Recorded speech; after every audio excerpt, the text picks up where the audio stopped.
Hello students. In the previous session we started with the theory of demand. This is the third chapter of microeconomics. In this chapter we spoke about what is demand. So demand is defined as the desire, the ability to pay and the willingness to buy.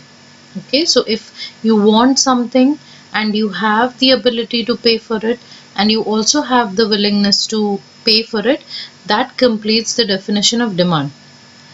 In the previous session we also spoke about that demand is related with the price, period of time and a place. More specifically, it is related to price of a product, which means it has a very strong relation with the price. So when the price increases, the demand decreases. When the price decreases, the demand increases.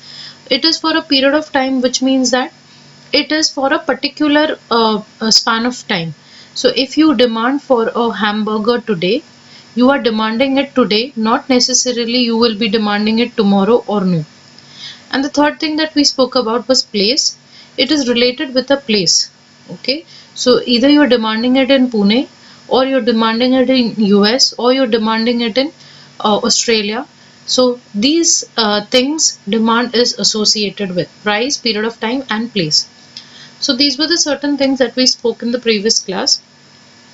We also spoke about what are the determinants of demand, which means what are the factors affecting demand. So there are several factors affecting demand. Majorly, there are 6 factors. First factor is price, that stands for capital P. So when the price increases, the demand decreases. When the price decreases, the demand increases, which simply signifies that there is an inverse relation between price and demand. The second factor affecting demand is price of related goods. There are two related goods. One is substitute goods, the other one is complementary goods. In substitute goods, when the price increases of a product, people shift on to the competitive product, that is to the other substitute product, to the other substitute product, which means if the price of Pepsi increases, people will shift their demand to Coca-Cola. Okay, so that happens to be a positive relation. Then we spoke about complementary goods. Complementary goods are, you can also say that these goods are goods with joint demand, which means if I demand for a pen, I obviously demand for a refill as well. So if the demand for refills, if the demand for pens is increasing, the demand for refills will also increase. If the price of pen increases, the demand for refills will fall. Okay, which signifies that there is an inverse relation in the case of complementary goods. T stands for taste and preferences. Taste and preferences, if they are favorable, the demand will increase. If they are not favorable, the demand will decrease. E stands for expectations about future prices.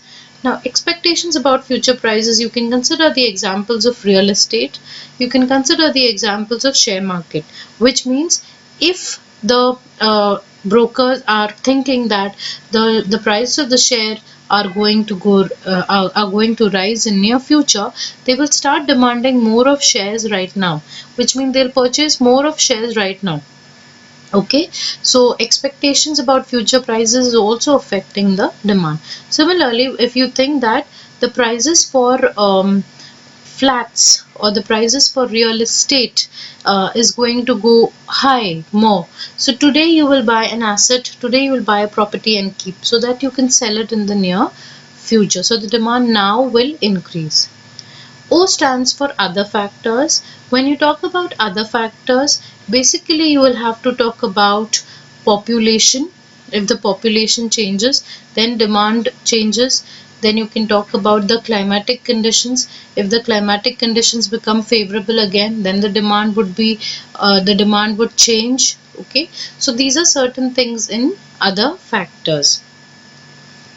Now the next thing that we spoke about was law of demand. Law of demand states that when the price of a product increases, the demand for it falls, and when the price of a product falls, the demand for it increases, which signifies that there is an inverse relation between price and demand. P up, D down, P down, D up. It is like that. Okay. Now, any law in microeconomics always starts with the sentence, that is other things being constant.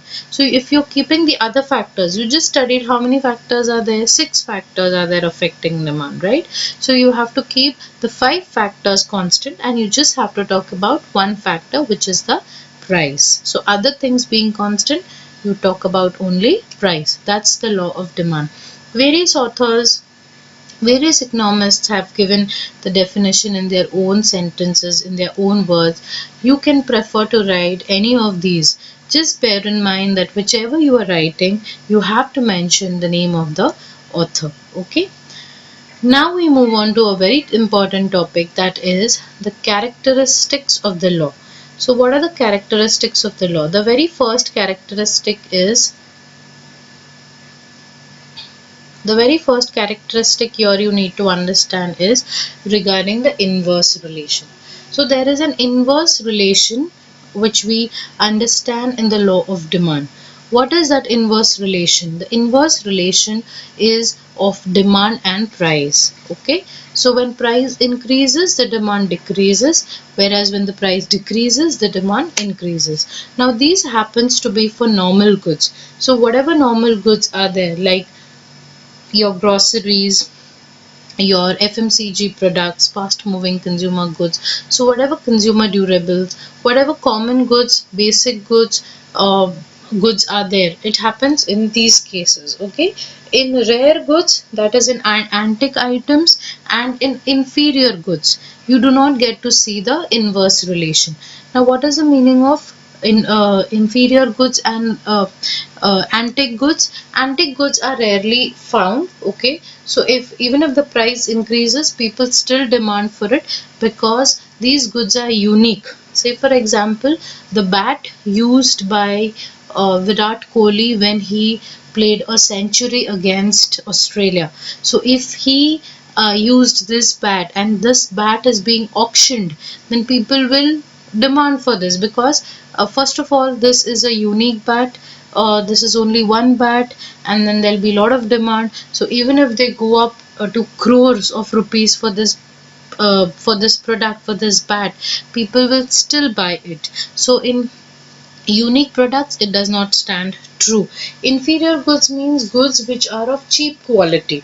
Okay. So when you go to buy apples, or when you go to buy any fruit, say for example apple only, in that case you see there are different qualities of apple.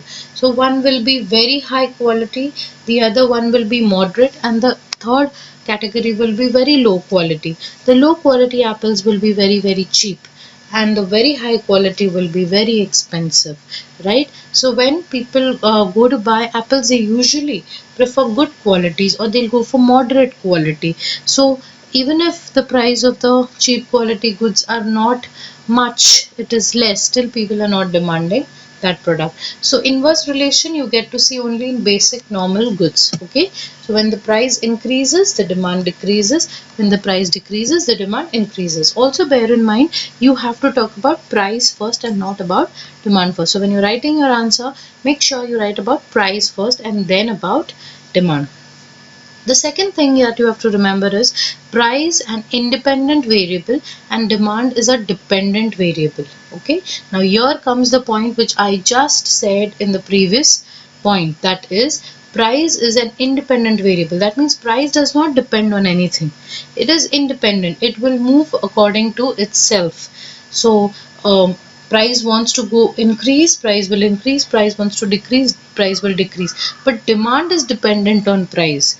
So demand will rely on what are the changes in the price. So if the price is increasing, the demand will change accordingly. If the price is decreasing, the demand will change accordingly. So you here in this case, you see that the demand is dependent on the price. That's the reason I told you that you always talk about price first and then about demand.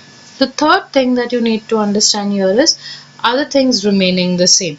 Like I told you, the law always starts with other things being constant, which is also called as ceteris paribus, right? Now in this case, what the law studies. The law studies only the price element, only the price factor that is affecting the demand, not the other factors that we studied. So P, PR, Y, T, E, O, these were the 6 factors we studied. However, we will study only about price and we will not study about the other factors. So that's why this is one of the characteristic of demand, that is you talk only about price and you don't talk about the other factors. The next one is the direction of change. Now what do you mean by direction of change? Okay, direction of change means in this law we are just studying that the price is going up and what is happening, price is going up or price is going down, and what is happening to the demand, whether the demand is going up or the demand is going down. We are not studying in any which ways by how much did the price change and by how much did the demand change. Are you understanding? So we are not checking on the degree. Okay, we are not checking on the quantity, we are just saying about the direction, that the price is going up or the price is going down and the demand is going up or the demand is going down. So we are just talking about this. Next thing that you have to understand is it is related with time. Okay, so time means what? We've already said that demand depends upon the time, whether it is of the day, whether it is of the week, whether it is of the year. So it will be related to a specific period of time. So these are certain characteristics of the law of demand. Inverse relationship, then price is independent, demand is dependent, other things being constant, then direction of the change and related with time. Now we move on to the explanation of the law. Before we speak about the explanation of the law, you have to understand something called as demand schedule. Now what is a demand schedule? Okay, a demand schedule is a table which will show you combinations of rows and columns. In those combinations of rows and columns, you will see that price is given and demand is given. So at particular prices, how is the demand responding? Okay, at particular prices, if the prices are increasing or the price is decreasing, what is happening to the demand, whether the demand is increasing or decreasing. So combination of this in the form of a table is a demand schedule. Okay, now when you talk about demand schedule, you have to understand about two different demand schedules. One is individual demand schedule, the other one is market demand schedule. Like the word says, individual demand schedule. Individual demand schedule is of a single person. Okay, individual demand is of a single person, of a single product. At different prices, you will study the demand. That's individual demand. Whereas in the case of market, you will, when you add up the individual demands, when you add up the individual demands of different people, you get the market demand schedule. Let me give you an example. Say for example, if you have to say that the price of a product went up from 1 to 2 rupees to 3 rupees to 4 rupees. So you are observing the price is increasing.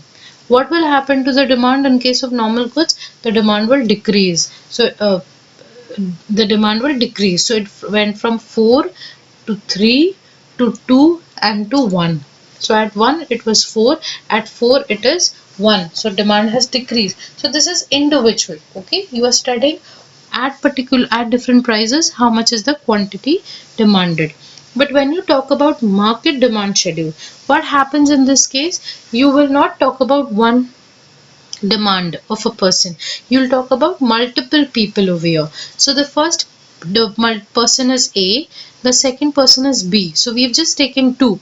You can take one more if you want, you can take two more if you want.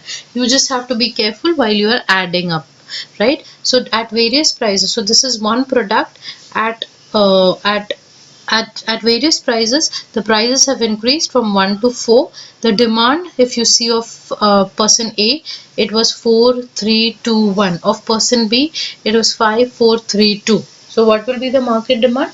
You will add. It is like onions. So the onions of the prices were 10 20 30 40. Okay, so what was the demand of person A at various prices? What was the demand of person B? What was the demand of person C? what was the demand of person D, E, F, whatever, so on so forth. If you have to find the market demand, then you will add A plus B plus C plus D, and how many ever demands you have considered of various people. So here in this case we've considered 2, so 4 plus 5 9, 3 plus 4 7, 2 plus 3 5, 1 plus 2 3. These are the different market demands. So what would you say individual demand schedule? Individual demand schedule is a demand schedule wherein we study at different prices how much is the quantity demanded of a particular person. Market demand is the summation of individual demand, or you can say it is the summation of different demand schedules at different prices of a particular product. So these are the two definitions for that you can give. Like you know that the relation between price and demand is inverse, isn't it? You see that the price increases, the demand decreases, whereas when the price increases, the demand decreases, the price decreases, the demand increases. So you're seeing that there is an inverse relation. Since there is an inverse relation, how will you plot this kind of a curve? Okay, so I have given you an example. Over here you see that the demand curve is downward sloping from left to right. So if you observe carefully, you see that it is left to right downward sloping. Okay, which means that it is an inverse relation. Always remember, on the y-axis you get price, on the x-axis you get the quantity demanded. Okay, so the price you have to show the price increasing, say 20, 40, 60, 80 and so on and so forth. You will plot it. Accordingly you will put the quantity 400, 800, 1200, 1600 and so on and so forth. Now in this case what happens is, when the price was 60, the demand was 400. The price went down. It went down from 60 to 40. So the demand went up from 400 to 800. Similarly, you can show it further down. From 40, it went on to 20. So again, it became 1200. The demand became 1200. Then what do? You just draw a line with these points and you get your demand curve, which is downward sloping from left to right. Okay, so quantity will come on the x-axis and price will come on the y-axis. So this is what you have to remember in this kind of a diagram. I'll just quickly take you through what all we did today, right? So we studied about the theory of demand. We first focused upon what is the definition of demand. It is a desire, ability to pay and willingness to buy. Right, in this we studied that demand has a relation with price, period of time and place. Next we spoke about what are the factors affecting demand. So the factors affecting demand are price of related goods, income, tastes and preferences, expectations about future prices and other factors. Okay, price of related goods, you talk about two products, that is complementary and substitute goods. Then we spoke about the law of demand. According to Alfred Marshall, the law of demand states that amount demanded increases with a fall in price and diminishes when the price increases, other things being equal. So in some cases the authors first put the sentence other things being equal, then the law. Now Alfred Marshall has given it the law first and then he's put other things being equal. So the wordings of the law change according to the author, but the meaning remains the same. Okay, then there are the characteristics of law of demand. So in this we have to study 3 and 2 5 characteristics, which is inverse relationship. So one increases, the other decreases. Price is independent, demand is dependent, other things being equal. Direction of the change, that we are just measuring that either one element is increasing, the other is decreasing. We are not considering as to how much did the demand change or how much did the price change. We are not considering that. Then it is related with time. Then we studied about the demand schedule. So demand schedule is a table. It is a combination of rows and columns, wherein in one column you talk about the prices, in the other column you talk about the demands at those particular prices. So when you're studying for one person, it is individual. When you're studying for multiple people, it is market. So in case of market, you have to add it up. So this is what we studied in today's class. Now I'll quickly take you through the next session.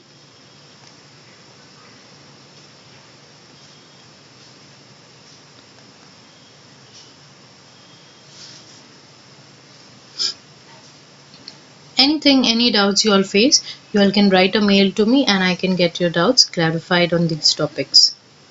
Just remember that whenever you are writing this law of demand answer, it is always required that you write the meaning of the law, then the author given by whom the law is given. Then you also write you draw the diagram, you make the schedule. So all these basic things are required when you write the answer for the law of demand. That's how you will score good marks. Okay. Now we move on to what are the assumptions of the law, which means what basically the law assumes, right? Only if these conditions stand true, then the law will pass, otherwise the law will fail. So what are the assumptions that they are making? First assumption they are making is no change in habits, customers, income of the consumers. So if you change the habit of the consumer, if you change the income of the consumer, then the law will fail. He was like, we were studying this law for a Cornetto ice cream, and when the prices are increasing, how the demand is responding. Now you suddenly changed the habit, that is no more the customer likes a Cornetto ice cream, then you will not get to study because you will not purchase only. So how will you study it? So do not change the habits, do not change the income. If the income increases, then even if the price is falling, the consumer will not bother because the income is increasing. So again the law might fail because we want to study here the inverse relation between price and demand. Second is necessaries of life are not considered. What do you mean by this? Now say for example in the case of medicines, the prices of medicines are increasing, okay, but it is a necessary for life. So even if the prices are increasing, you cannot say that I don't want to purchase it because it is expensive. No, you cannot do without it. Therefore in this case the law will fail. In joint demand also it is difficult. You have to keep it constant. Okay, so if the prices of refill is increasing and pen is not increasing, then again it might affect the demand for the pen. Okay, and it might also affect the demand for the refill, obviously. So in case of joint demand also the prices needs to be constant. Articles of distinction. Now in case of articles of distinction means you have to consider every product to be different. Okay, you do not have to consider product to be jointly together. So whatever you are studying in this case, all the products have to be considered separate. Then next point is fear of shortage in future. Do not consider that if I keep buying these products it will get over in future when you're studying this law specifically. Otherwise you will not buy it only. So fear of shortage in future also might fail the law. Then change in price of substitutes. Again, you spoke about complementary goods in point number 3, which is joint demand. Change in price of substitutes, which simply means that if the prices of substitute is changing, people might shift to the other product. Okay, like I told you, Pepsi and Coca-Cola. Pepsi price increases, they'll shift on to Coca-Cola. So do not change the price of the substitute, let it be constant. Fear of rise in the price. Do not have any expectations about future prices because that will also affect the demand right now. Next is ignorance. Ignorance means what? Ignorance means the customer is not aware of the prices. He is unknown of the prices. So that should not be the case. He should have perfect knowledge about the market. So these are certain assumptions of the law of demand which have to be considered. Right now we'll just quickly look after what are the exceptions of the law of demand.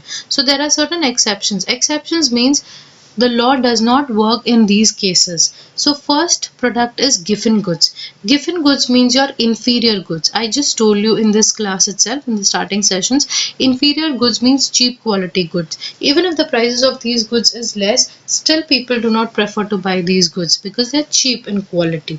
Okay, conspicuous consumptions are very expensive products like your diamonds and all that. Now anyone would like to buy a diamond, even if the prices are increasing, people still buy it. Same is the case with gold. Even if the prices are increasing, people still buy it. So here also your law fails. Okay, Conspicuous necessities means your cars, your high-end cars. In today's world, today's generation, you require cars to travel from one place to another. So it is a necessity which is there. You require a smartphone. So even if the price of smartphones, cars are increasing, people still buy. Sometimes ignorance means sometimes the customer does not know what is the prices, so he ends up in buying at a higher price. So this becomes a drawback for him. So even at a higher price he has bought more quantity. So in this case law will fail. Why? Because he was not knowing the prices, he was ignorant about the prices. Emergencies, there are certain emergencies when the customer has to buy the product, he cannot sit and choose. Okay, so if there is an emergency, if there is a function in my house, even if the price of meat is very high, I will still buy the meat because there is a function in my house, it's an emergency. Future changes in prices, customer might think that the price is going to increase in future and he has bought it today, he has bought more today. However, the scenario changed, the prices decreased in the future and he has still bought more today. So this also is an exception to the law. Next is changes in fashion. Changes in fashion means customers' taste and preferences. Preferences have changed. Okay, so now he's preferring more expensive products than the cheap products or the less expensive products. So in this case also your law will fail. So these are the exceptions and the assumptions. So you might get a question as to what is law of demand, states as assumption and exceptions. So you have to enlist the assumptions, enlist the exceptions, and you have to also explain them. Try to explain them in 2 or 3 sentences in your own words. Also draw the diagram, draw the table, and you can score good marks in this answer. That's how you can score the marks, right? So here I will end the session. Thank you.